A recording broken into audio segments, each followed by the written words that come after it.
C'est l'histoire d'un chien qui traverse la route et puis paf, le chien. Voilà.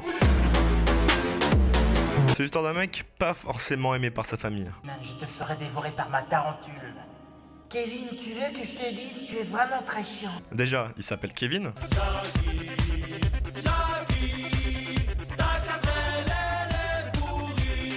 Et pour finir, il est blond, alors que son père et sa mère sont roux et bruns. Donc, en plus d'être adopté, vous savez qui d'autre est blond ?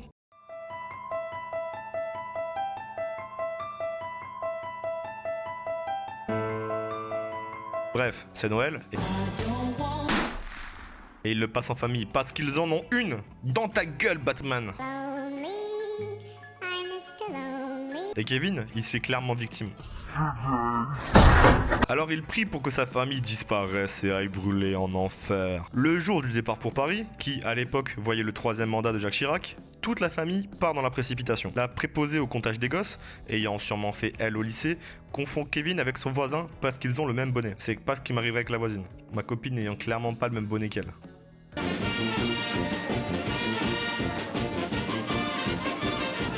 Une fois dans l'avion, ou plutôt dans la chambre, parce qu'on va pas me dire que c'est pas des placards où tu ranges tes slips ça, la daronne se rend compte qu'elle a oublié son fils. Sûrement dû au fait qu'elle a encore son billet, sa valise et une place vide dans l'avion. Oscar goes to Emma Stone, La La Land. Pendant ce temps, Kevin il vit sa meilleure vie, en mangeant de la glace devant la télé. En fait, Kevin il vient de se faire larguer. Sinon, t'as aussi le voisin d'à côté qui fait peur. Je crois que mon chat est mort. Comment tu sais ? Il n'a pas miaulé quand je l'ai mangé.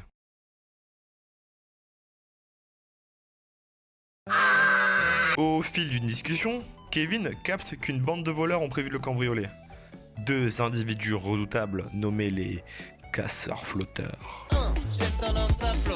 Et c'est là que tu te rends compte que Kevin est complètement taré. Joyeux Hunger Games et puisse le sort vous être favorable. Kevin, leur pète les noix, Kevin. En rien ne croit Kevin. Leur dos il broie Kevin. Et plein de joie Kevin. Les tuer il va Kevin. Te retrouvera. Après, il se passe des choses. Par exemple, tu t'abonnes à ma chaîne, tu lâches un pouce bleu et tu me conseilles un film en commentaire. Du coup, la daronne de Kevin, elle décide de prendre 72 vols, 8 blablacars, 3 métros, 2 taxis et un chameau afin de rentrer au plus vite, retrouver Kevin parce que bon, s'il crève, ça fait quand même moins d'alloc. Pendant ce temps, Kevin, il finit par se faire choper. Mais le voisin chelou et gentil, il finit par sauver Kevin grâce à son roulage de pelle.